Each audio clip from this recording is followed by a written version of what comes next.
Welcome to our Dharma night and part of our Rupa Yoga Foundation course. And I'm going to start this Dharma night with a question for Isa that relates to the course. And then we'll open it up to anybody's questions or shares about anything you want to talk about. How come all the 12 people in your course, only one wants to come to Dharma? They must not think it's part of the course. People like to take part of the course. And some people like to take part of the course on recording, like they listen to it, they are in it, studying it at a different time of day when it works for them. So that's kind of the luxury of Zoom where you can. That's the same thing. Yes.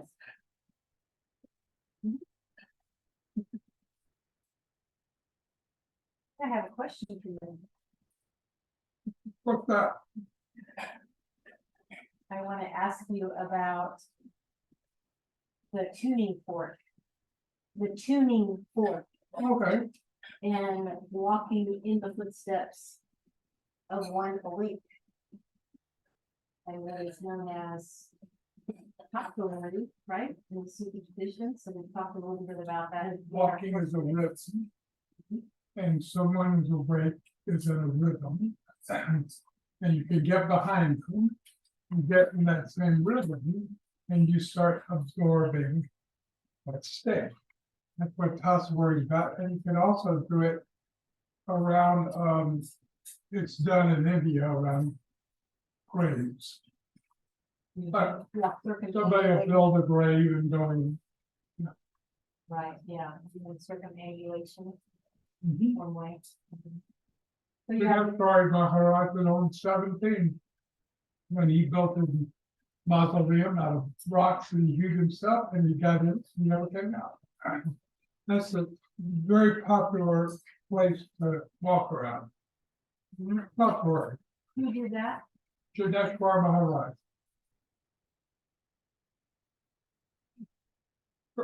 Someone that's forming Nanda knew about. So we have the Tasawuri, which is actually walking in the footsteps of the master, attuning to the master and feeling the stepping and vibration of that being and absorbing that, right? That's it. And then we have the idea about the tuning fork, becoming that other prong with the teacher to attune to the vibration to help you raise your own vibration and stabilize it. And so, I mean, with that question, if you have anything more to say about how to do that or what that is when we're doing the double breathing exercise, working with teacher Darshan, or working open-eyed with waking being scripture. Or anything about how you did that with Nityananda's picture, how you did that with Luana's picture, and what in particular you received by circulating energy. We're going to awaken a master that way. It's called spiritual cannibalism for a reason, because when you're doing that open eye meditation and you're circulating with the teacher, you're eating the teacher and your psychic flesh becomes of the teacher's psychic flesh. And your unawakened flesh is transmuted as it passes through the teacher and back into you.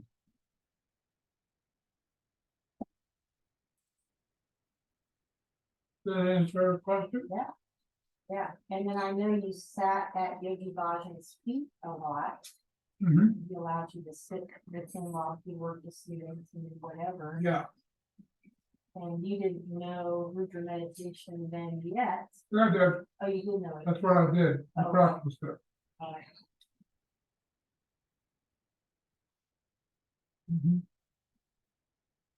What was a little bit of the timeline of work with Yogi Bhajan,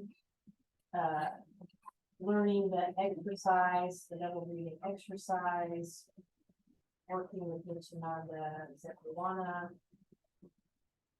I mean, when did I start with Yogi Bhajan? I went to the first winter solstice in Florida in 1971. And then I went and did teacher training, residential one in Phoenix, 3 months. Then I went to LA and was living in one of his ashrams in LA. And then he asked me to go open a ashram for him in Palo Alto and teach at Stanford, which I did.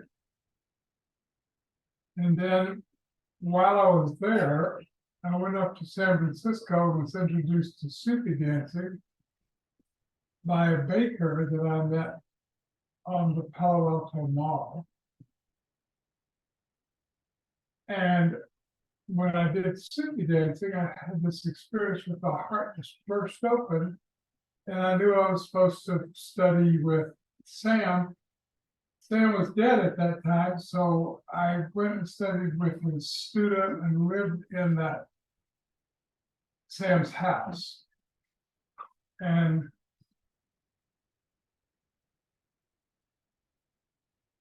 then I met Pierre Valliant, and Pierre Valliant asked me to come to Boulder and run a Sufi center for him, which I did. And then Sheikh Hassan came, and Pierre Valliant asked me to stop representing him because I should represent Sheikh Hassan.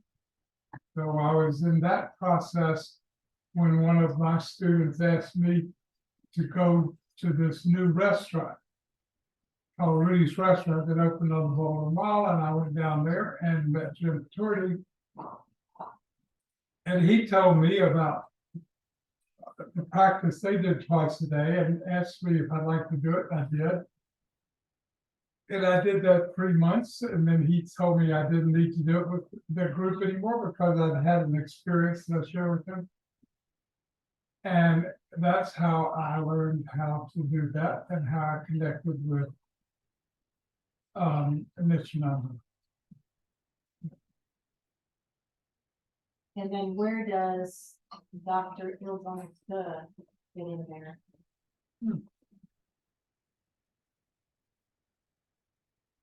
Dr. Suh initiated Sam as a Zen master, and I met him through Sam's group. And then I went over to visit him in his place in Korea, and he initiated me as a Dharma master. That's how that happened.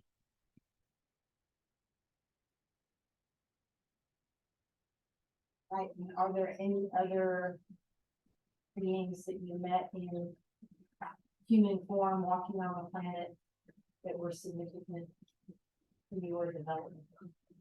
In your psychic development? Well, they're all in there. Mhm. So I am representing and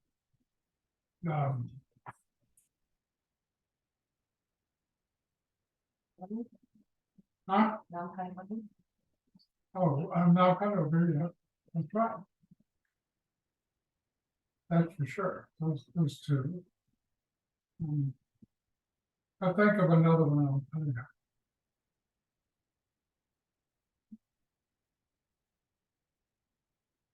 No. You know. A man from the times, That's interesting. kind of to the right. So those meeting the Tibetans came after, did it start happening after you began teaching at Naropa and then the Sufi dancing in Naropa where also Tibetan masters were being hosted? And you knew Jim Chorty already and he was connected to some Tibetan, Oh, you're talking about, like kind of timeline of meeting yeah. these beings and how you Are you bumped into them? Well, when I went to Boulder, it was invited there by Ramdas. The first session of an appropriate institute, which was like a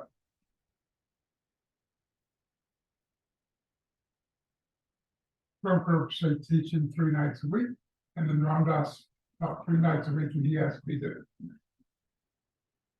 leave Sufi practices and other days of the week. And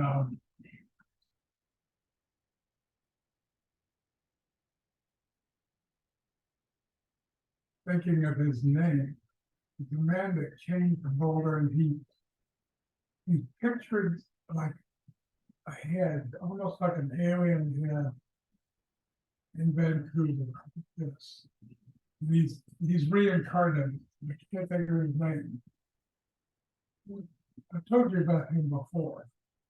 He's the one that said if there's a nuclear war, it wouldn't be a problem because everybody would just get transported to whatever they think about at the time.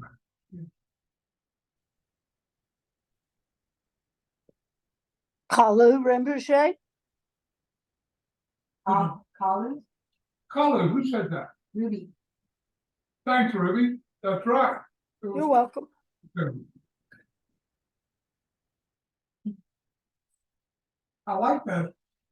What is that? Are those flowers around? She's lying on her rug. Huh?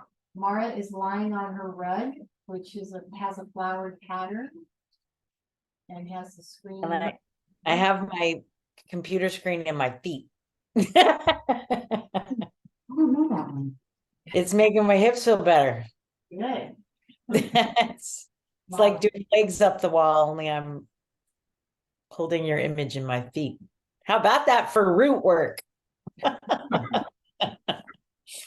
Is that Jackie Dragon there on the right? I believe that's Christina who showed up.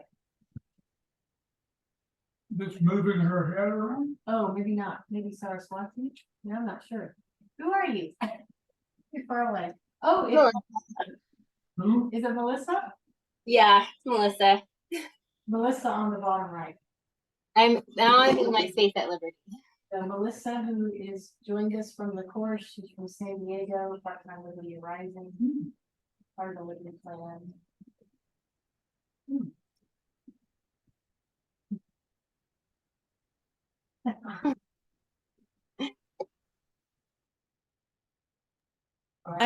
I'm curious, Isa, how'd you get Palo Alto? It's just where Yogi Bhajan asked me to go represent him and teach at Stanford and open an ashram for him.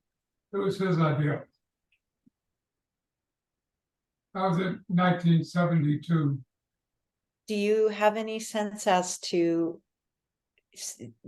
truly why that location was important to him? It's important to me. I got a funny story What's about the why was Palo Alto important to Yogi Bhajan? What's the importance of that?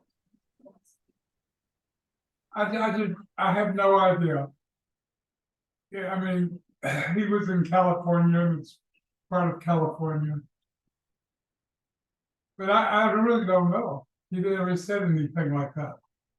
Interestingly enough, I don't think I've ever told you this, but there are pictures of me in my mama's belly standing on the mound on that hill in Palo Alto. Good man. There's kind of a hill, that gives a scenic overlook in Palo Alto. I don't know anything about that because Palo Alto's on the bay, but the hills behind it. Okay, well, maybe it's the hill behind Palo. Well, It's off of 280. Cruz Mountains are behind it, and on the coast is Half Moon Bay. You know what I'm talking about, Clemson? Yeah, there's a hill that borders the campus to the west before you get to Interstate 280. That's probably the hill you're talking about. It's not really a mountain. It's kind of rounded and hill, more like a hill. yeah. And anyway, so, you know, when my mom and dad we'd all be looking at the family pictures, and there's my two brothers standing there and the parents, and mom's got a big belly, so these pictures of. Oh, you were in your mama's belly? Yes, standing in those pictures. So maybe you went there to meet my essence before. I became I think so, Anyway, that's what I thought. yeah. Sorry, Marshita, I guess I should have asked you that question.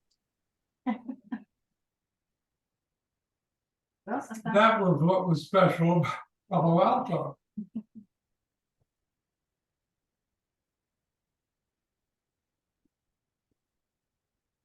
Yeah, so thank you. I wanted to just give everybody a kind of a background and a little bit of timeline of the meetings you met. You moved around developing the way you did, and the different traditions and stuff too, because you couldn't just go into one tradition and stay there.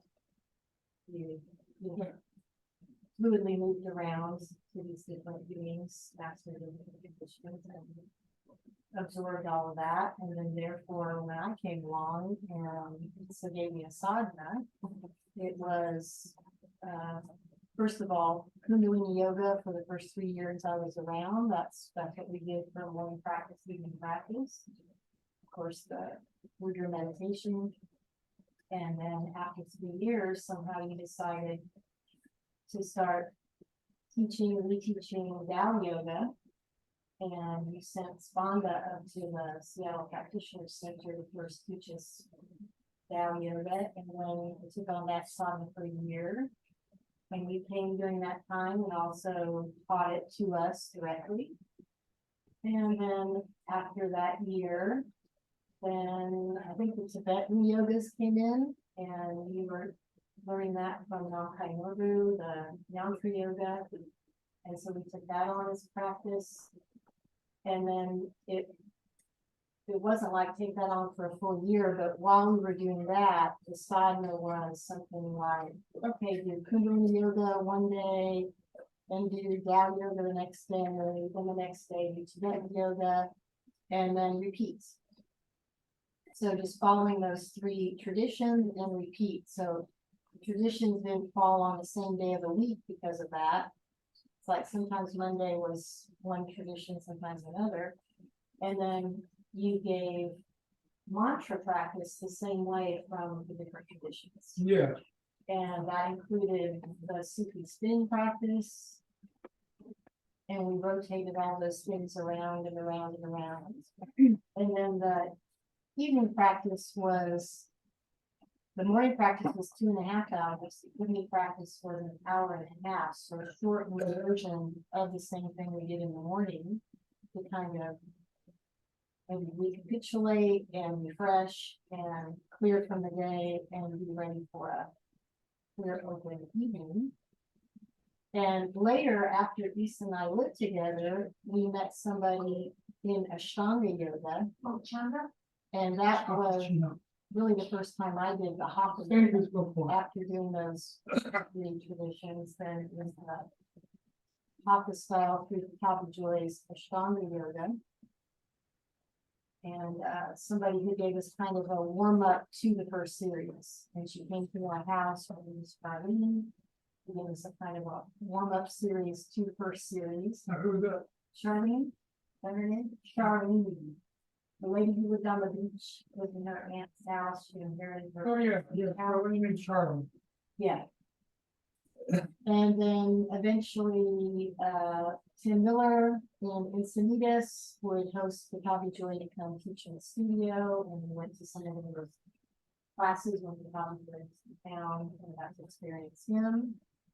And then, Bikram in LA was teaching, and we went to classes with Bikram. And that was, so Hatha Yoga came as the 4th one. And then, Bun was the 5th one, as far as whose traditions and how they came through. And that's what's comprising our Mudra yoga program is that sadhana. So we have a little background of Yeah, how it came to be. and Rudy's work is part of the Bun tradition. Comes out of Bun. That's a duo, what they call a duo practice to generate internal fire, internal heat to burn up the seeds of the karmic conditioning. So not just the more external pattern conditioning that we have in the way we think, but really going deep into the seed form inside the channels and chakras to burn up the seeds so that they can sprout in the future. And meanwhile, generate the fire and liquefy this. That's right. His antique shop is right. His where he had two antique shops. The original one is right over there. And then he had Rudy's antique shop. He had two antique shops in New York, and he's kind of pointing that one's right there. Oh, one of them still open? I looked it up, and the original one, he ended up having a big one, like on Madison Avenue. But his original one was one where it was smaller and he lived in it. And that's about all the information I have. But the address to the original one, I believe, is right around the corner. And it is still an antique shop. It's kind of weird. Somebody trying to get in to see that anything that he's talking about. Let's see. I saw a little message come across the top. Is that somebody Okay, wanting to get in? Never mind. Zoom doesn't work that way, It so doesn't work like that. I don't understand why Ramana has a hard time. Well, let me ask you this. Is there an antique shop with Rudy's name on it still open? I have not been inside this place that I believe is his, so I will continue this investigation. I just sense that it was his original place. As far as having his name on it, I think I would have to walk in and like do some further Scooby-Doo. How far is it from your place? Oh man, it's like right around the corner to the on the way to the Arches. No arches. Right around the corner from your shop? Yeah. Next to Melania's restaurant and then right up there to the Arches. It's part of my routine. I didn't understand the name. Whose restaurant, Clint? Melania's. It's her favorite restaurant. Melania Trump? Yeah. On your trunk? She likes PF Chang's to go. And then right next to PF Chang's to go is the antique. Likes. It's a restaurant. Oh, she likes. she likes it. What's the name of it? It's PF Chang's to go. Yes. Is it Chinese? PF Chang's, you know, the big restaurant, Corporate food. but it's the to-go kiosk. It's Americanized Chinese. Yeah, it's expensive. It's okay. But I sense it, so I think it's kind of cool. I'll walk inside. Yeah. There's the technology And I'd really like for you to problem here. do a little video inside Well, the antique shop.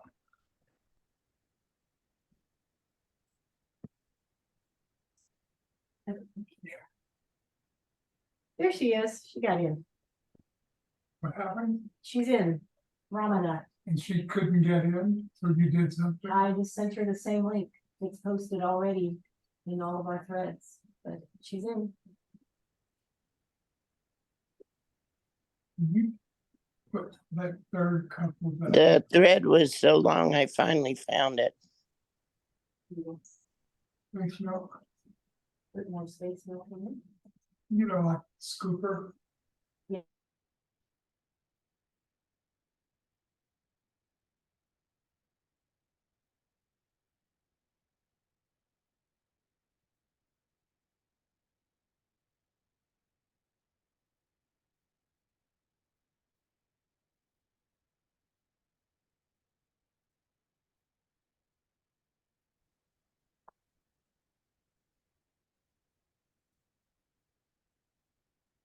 Mara, do you have anything you'd like to talk about tonight? Well, one of the things that I find I've talked a little bit or mentioned today in our course was how fascinating it is to me.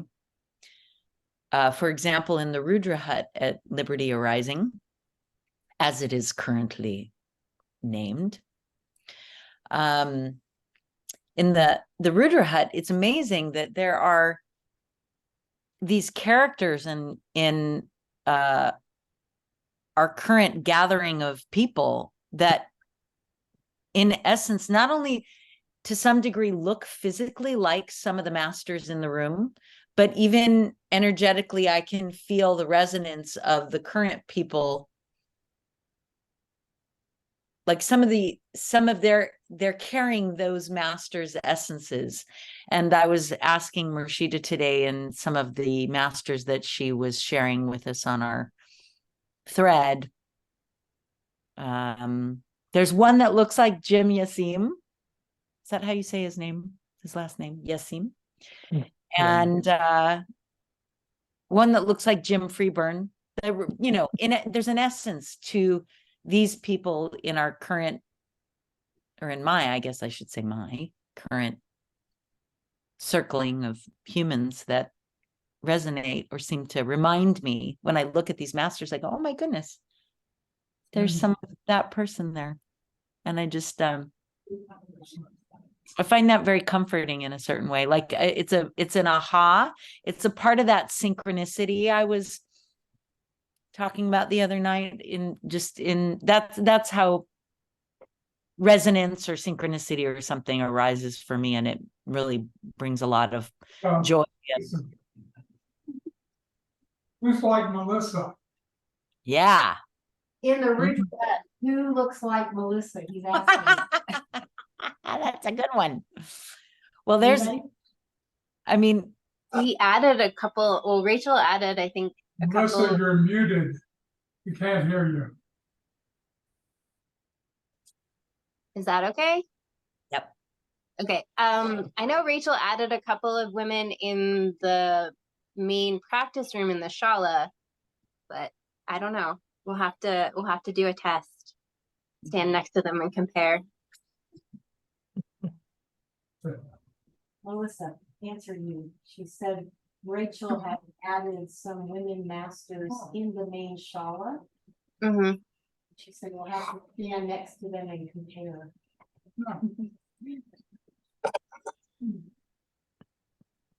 Yeah, Melissa, Rachel and Mara in particular were like, come on, Rashida, where are the women? And finally, Rachel, we met. She was in your class today. I'm just talking about a while back, like a couple of years ago.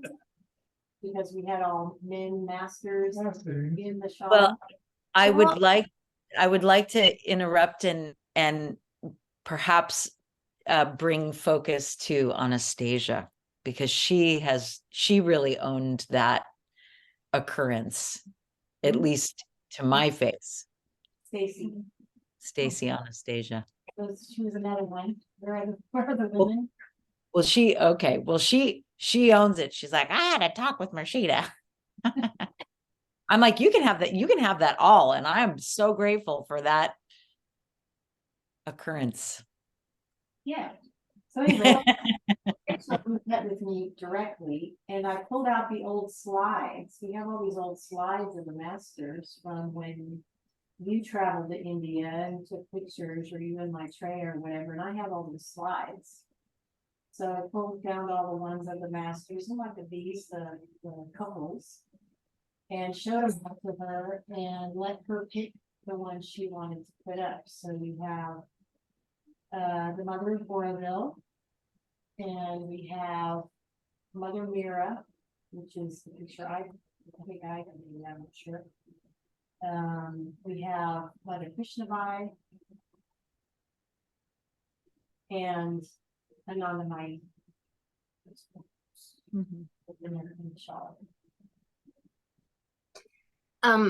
I actually have a question related to that. So what are the differences in how the feminine and masculine masters embody the practice? Are there any that you note? Do you experience any difference in the way the female masters and the male masters embody the practice? No difference. The practice is neutral. That's my experience.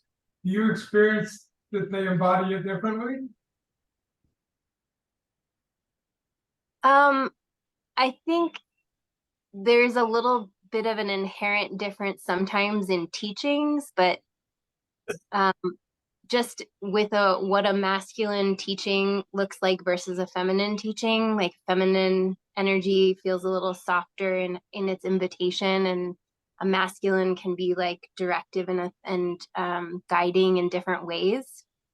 But I don't have enough experience necessarily with different masters per se to have an answer other than that.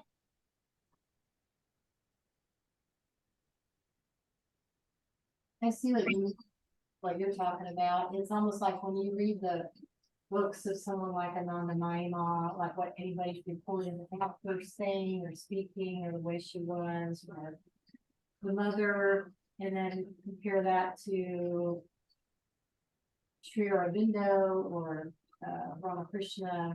It's like the women they seem to speak more to the essence of things and to the very essential nature of love, compassion, caring, something like that.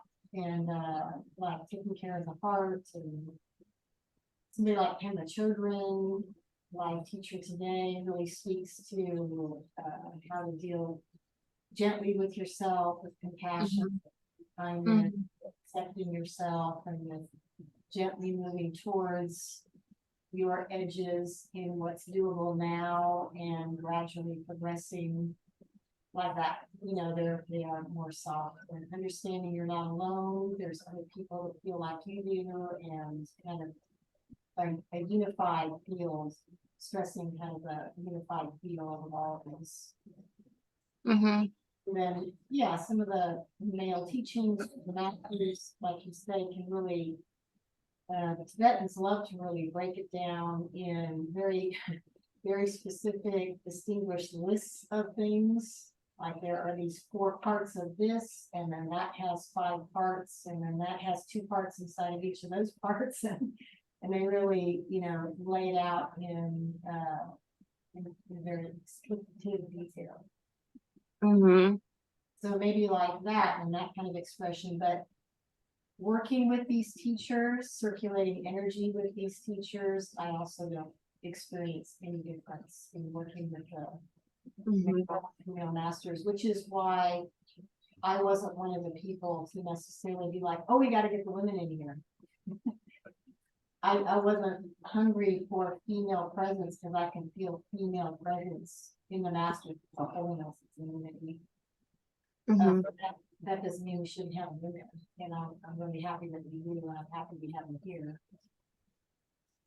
Of course. Yeah, that makes a lot of sense. And I think that resonates, I think, to where that question came from for me. So just sitting in medicine space, the experience I have sitting with a female or a feminine energy leading is different. It's not, the practice isn't different, kind of like you're saying here too, but the things that come forward and the things that are being kind of held or focused on in the container might feel a little bit different. And so that sounds similar to what you're describing. Yeah, and of course, people in female bodies can be way more masculine in their nature, and or in male bodies can be way more feminine in their nature, as well as you can have a very feminine female and a very masculine male.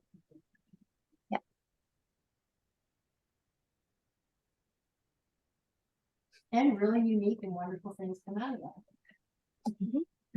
Like the pronoun conversation of they, because Isa, you have asked about that, is this whole pronoun conversation. She responded to me saying that thing about feminine females and masculine males and all that.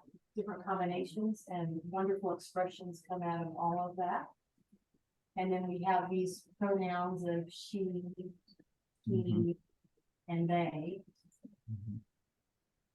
Like some people don't identify as male or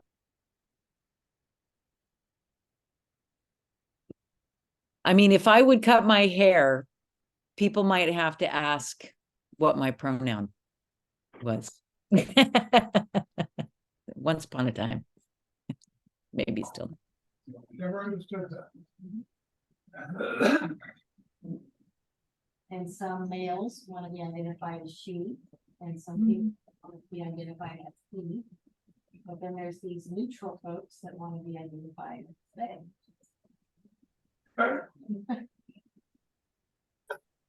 I've really started defaulting to using masculine and feminine when I'm talking about it, because I'm not actually referring to the body, the female or the male body. I'm talking about that energy. And yeah, it gets really confusing when you're like, my body is one thing, but I experience it as this thing. And then just how we hold both our masculine and feminine energies, and which comes forward more for different people in different situations. Yeah. Melissa, you cut out just a little bit. We froze, I think, on our ends, our internet. Would you repeat what you just said?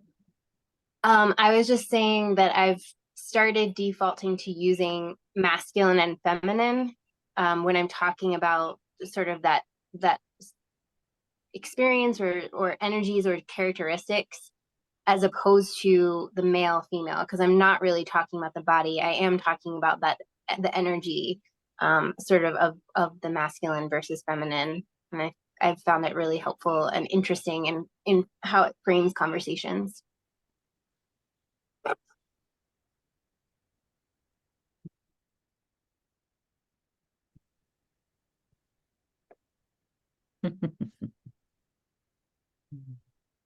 Mm. These are microgreens.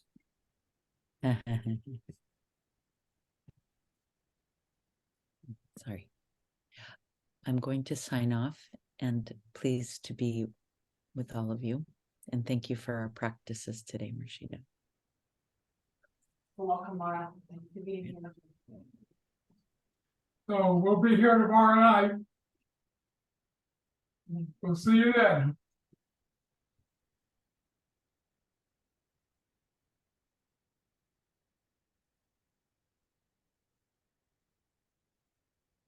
So that was Mara who wanted to leave. Oh, Does anybody else have anything you want to talk about?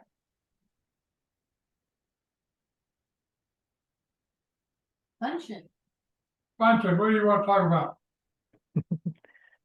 I'd like to know, in all of your work with your various teachers, what was the greatest obstacle you ever encountered in your own practice as far as following instruction from any of those masters? Of all of the teachers you worked with in your experiences, what was the greatest obstacle to following an instruction given by anyone? The only person that I was with in that way was Yogi Bhajan, who I was with for 12 years, and I did follow his instructions, and I can think of ones that were very difficult to follow.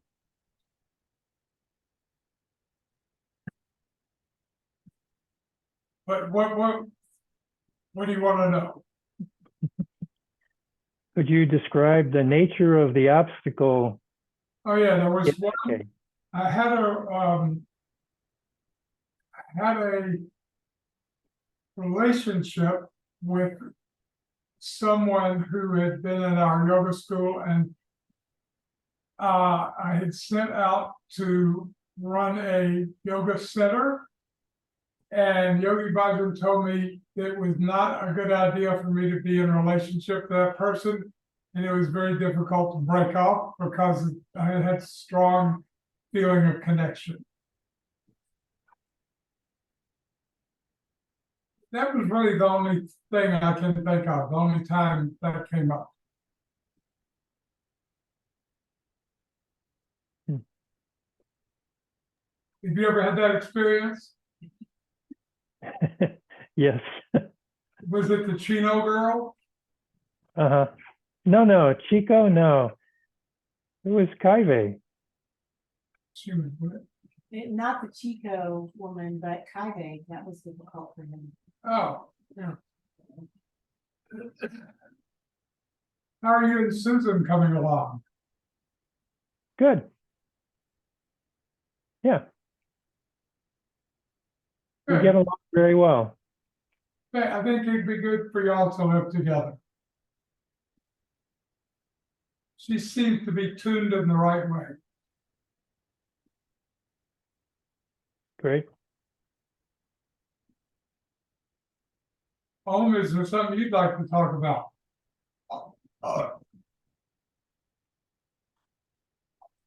Okay. I got a question.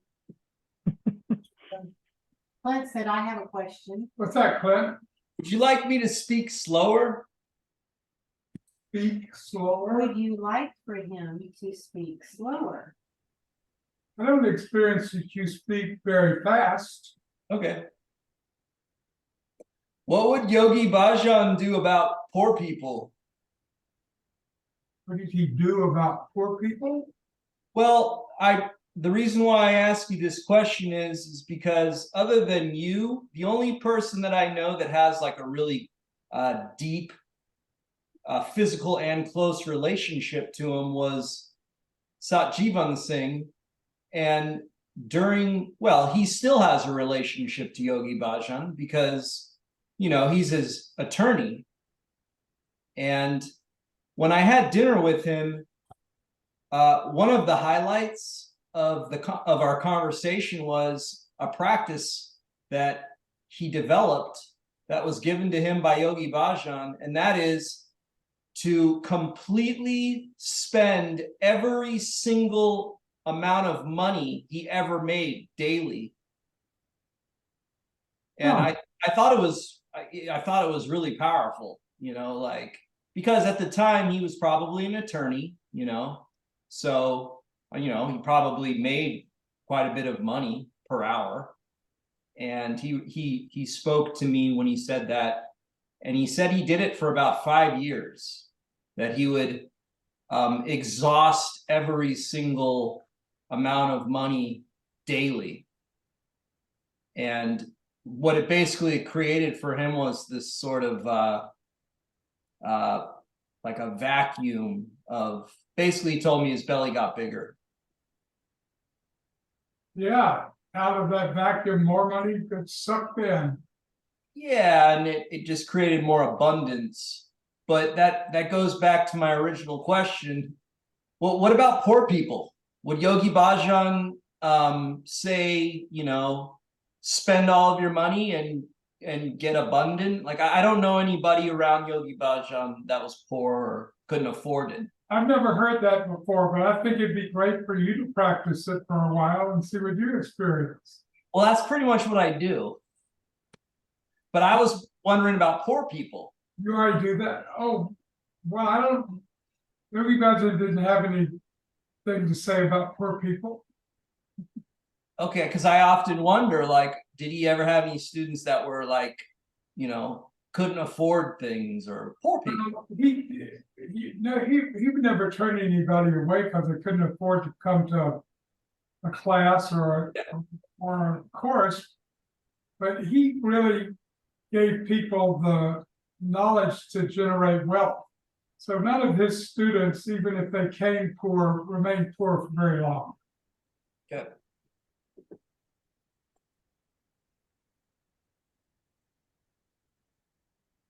Ruby, do you have something you'd like to talk about? No, thank you. Well, thank you all for coming, and I'm so glad that you, Bunchen, you and Clint are in the course. And I look forward to seeing you both tomorrow night and see if you can get some other people in the course to come. I was so glad to see 2 other people in the course come tonight. So until tomorrow night, Mashuda and I'll be here. We'll see you then. I Hey, computer. Hi.